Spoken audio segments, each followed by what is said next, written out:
todo el proceso de tensión, relajación que se da en la tonalidad. Voy a tocar un sol séptima, a ver si así me escucháis. Es lo que decimos chispón. Tensión,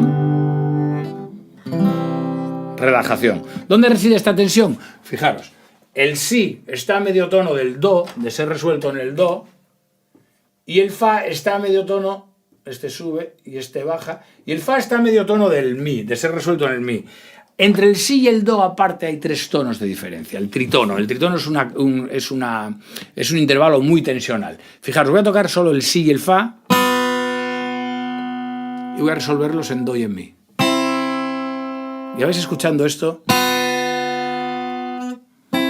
Tensión, relajación toda la vida. Pues esto es lo que básicamente va a ir moviendo la música, la tensión y la relajación. Chis, ya no puedo finalizar aquí, ya no te puedo dejar aquí. Chis.